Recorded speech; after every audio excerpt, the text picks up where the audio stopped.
تو یہ غلو بالکل نہ کیا کریں. میں نے بلکہ ابھی فرحان کو بتایا تھا مجلس 50 میں میں نے اس پہ گفتگو کی تھی.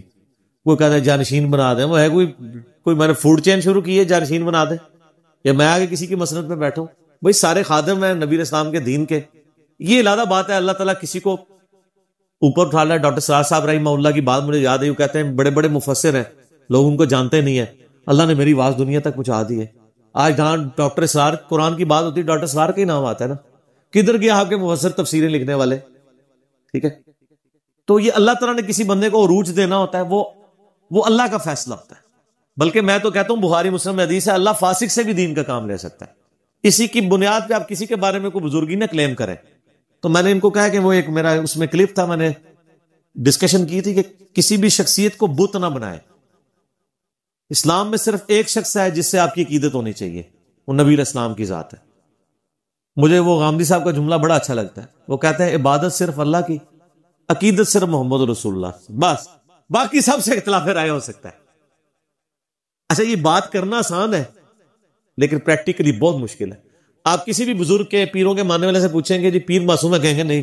ان کو اچھا کوئی بڑی بڑی 5 غلطیاں ان کی گنوا دیں, استغفر اللہ, حالانکہ 500 ہوں گی تو معصوم ہی مان لیا نا. ٹھیک ہے نا. دوسری طرف ہمیں تو صحابہ کرام کے بارے میں کئی واقعات بخاری مسلم میں ملتے ہیں, تو کیا ان کی بزرگی ختم ہو گئی ہے؟ یہ تو ان سے بڑا ان کو بزرگ کلیم کیے میں. تو میں نے ان کو بتایا کلپ ہمارا انشاءاللہ ان قریب یوٹیوب پہ اپلوڈ ہوگا, انجینئر محمد علی مرزا بت.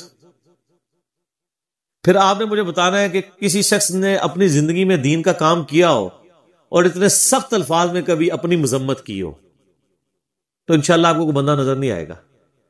کہتے ہیں نا جی وہ بزرگوں نے فرقے نہیں بنائے ہیں, وہ تو بڑے منکسر مزاج سن. بزرگ جنہیں شعار سن تو پتہ ہی نہیں ہے جو کچھ وہ کر کے گئے ہیں, آخری وقت تک جو کر کے گئے ہیں.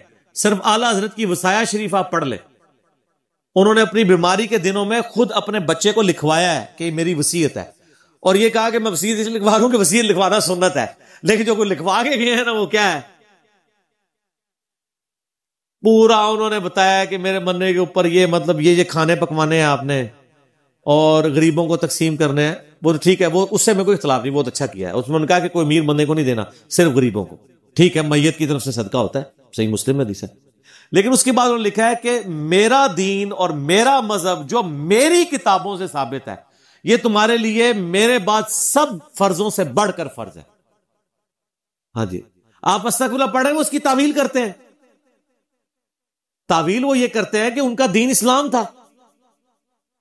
تو آپ سے اگر وہ پوچھے کہ آپ کا دین کیا ہے تو آپ کہیں گے اسلام, اور اگر آپ کہتے ہیں کہ میرا دین, تو اس میں کیا مسئلہ ہے؟ لیکن مسئلہ یہ نہیں ہے. انہوں نے کہا میرا دین اور میرا مذہب جو میری کتابوں سے ثابت ہے, اس سے ہمیں اختلاف ہے. ہم کبھی یہ نہیں کہتے کہ میری تعلیمات جو میرے پمفلٹوں سے ثابت ہے. ہم کیا کہتے ہیں کہ نام ہے بابی, نام ہے بابی, میں ہوں مسلم علمی کتابی. اور میں کہتا ہوں کہ میں نے تو اپنی مجلس 50 انٹرویو 4 گھنٹے کا ریکارڈ کرایا, اس میں نے کہا تھا کہ میری زندگی میں مرنے کے بعد بھی میری کسی ویڈیو میں نے کوئی بات کی اور حدیث میں الفاظ مختلف نکل آئے تو آپ نے حدیث کو ہی فالو کرنا ہے. میرا سلپ آف ٹنگ ہو سکتا ہے یا آؤٹ آف کنٹیکسٹ ہو سکتا ہے یا میں نے کوئی اور طریق بیان کیا ہوگا. سر یہ جتنے بزرگ فرقے بنا گئے ہیں اپنی زندگی میں بڑے بڑے بت بن کے گئے ہیں خود. وہ ان بت پرستی کی انہوں نے مخالفت کبھی بھی نہیں کی ہے, بلکہ اپنے سامنے کسی کو کھڑے نہیں ہونے دیا. اگر آپ سمجھتے ہیں کہ ایسا نہیں تھا تو آج کل جتنے کھڑے ہوئے ہیں دیکھیں وہ اپنے نائبین کو آگے آنے دیتے ہیں, سیاسی پارٹیوں میں یا مذہبی پارٹیوں میں اپنے بچوں کو آگے لے کے آتے ہیں, باتیں ویسے کرتے ہیں خلافت کی لیکن ملوکیت کر جاتے ہیں. ڈاکٹر سرار صاحب سے بھی یہی ہو گیا نا, ان کا بھی مطلب دماغ ان کے ساتھیوں نے خراب کیا ہے. انہوں نے جو شروع میں بندے چنے تھے اپنے بعد سکسیسر کے طور پہ, ان کا بیٹا شامل نہیں تھا اس میں, تو لوگوں نے پھر وہ جس طرح حضرت مغیرہ ابن شعبہ نظر معاویہ کے کان بھرے کہ جی وہ جی امت کے وسیع تر مواد میں آپ کو یزید کو بنا دیں. انہوں نے کہا جی آپ کا بیٹا تو دیکھیں وہ مطلب ڈاکٹر بھی ہے اور بڑا ہے, صرف آپ کا بیٹا نہیں کیسے محروم ہو جائے. یار یہ باتیں حضرت ابوبکر عمر عثمان و علی کو نہیں پتا تھی جن کے بچے بھی جوان تھے.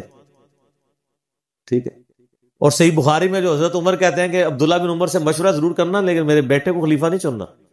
ہائے ہائے, حالانکہ وہ کمپیٹیٹر تھے, سینئر صحابہ میں سے تھے جن کو نبی اسلام بخاری مسلم میں کہہ رہے ہوں کہ عبداللہ ابن عمر رجل صالح, نیک مرد ہے. ٹھیک ہے. چند فقیہ صحابہ ہیں جن میں عبداللہ بن عمر بھی شامل ہے, جوان تھے, بڑے ہر لحاظ سے وہ مطلب ڈیزرو کرتے تھے, لیکن کہا نہیں یہ کام نہیں کرنا. تو بعد والے لوگ جو ہیں ان سے پھر لوگ ان کو پمپ کروا لیتے. اسی لیے ہم نے تو دیکھیں, ہم نے پمفلٹ بھی لکھے ہیں, حدیثوں کے نمبر لکھے ہیں, خود پڑھیں.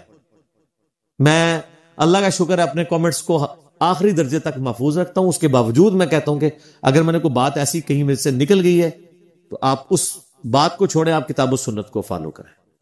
ٹھیک. یہ بت پرستی کا خاتمہ وہی بندہ کرتا ہے جسے خود اللہ کا خوف ہو. ڈاکٹر ذاکر نائک ایک دفعہ ایئرپورٹ سے اترے, انہوں نے خود یہ واقعہ سنایا. تو ایک ہندو کوئی پروفیسر تھی, فیمیل خاتون سینئر, تو انہوں نے آ کے ڈاکٹر ذاکر نائک کے نا پاؤں کو ہاتھ لگانے کی کوشش کی اور کہا آپ تو بھگوان ہیں. تو ڈاکٹر ذاکر نائک کہتا ہے مجھے ایسے جیسے کرنٹ لگی, میں پیچھے ہٹا. میں نے کہا نہیں, جھکنا صرف اللہ کے سامنے ہے. یہ سر بات کرنی آسان ہے. ڈاکٹر ذاکر نائک کو اللہ کا تعارف ہے, اسے پتا ہے کہ اللہ تعالیٰ کو شرک سے کتنی چیڑ ہے. اسے یہ فکر پڑ گئی اس وقت کہ میں نہ رگڑا لگ جائے میرا تعظیم کے چکر میں. میں اپنی بھی بات اپنے بھائیوں سے کہتا ہوں کہ اگر اس ساری دعوت و تبلیغ اور اتنی سارا ایک مشن کے اگینسٹ میں جنت میں پہنچنے میں کامیاب نہ ہوں تو میں تو باڑ میں جائے نا میری ساری تعلیمات جو میں محنت کر رہا ہوں. اگر میں خود کامیاب نہیں ہوتا, اس کے لیے پہلی ضرورت ہے کہ میں اپنے اوپر چیک لگاؤں کہ ہاں جی میرا کوئی دنیاوی منفعت, کوئی دنیاوی کوئی کسی سے بینیفٹ یہ نہ ہو. اللہ کا شکر ہے ہم نے وہ بین کیا ہوا ہے. بار بار اس میں بھی بات کی ہے, عورت کے فتنے سے بچیں, مال کے فتنے سے بچیں, شہرت کے فتنے سے بچیں. دنیا کے سارے شیاطین مل کے آپ کی دعوت کو نقصان نہیں پہنچا سکتے. ان تینوں میں سے ایک میں آگے بندہ مارا جاتا ہے. ٹھیک ہے, تو اللہ تعالیٰ محفوظ رکھے. اور میں جی اس سے بالکل اپنی زندگی میں لانے برات کرتا ہوں کہ میرا نہ کوئی مجدد بننے کا ارادہ ہے اور نہ مجھے کہیں وہم بھی اس بات کا آیا ہے. میں عام مسلمانوں میں سے ایک مسلمان ہوں اور میں آپ لوگوں کو اپنے سے کوئی بہتر نہیں سمجھتا. ٹھیک ہے جی, کوشش ہے کہ جو بات پتہ چلتی ہے آپ تک پہنچاؤں, آپ بھی یہی کام آگے کریں. ٹھیک ہو گیا.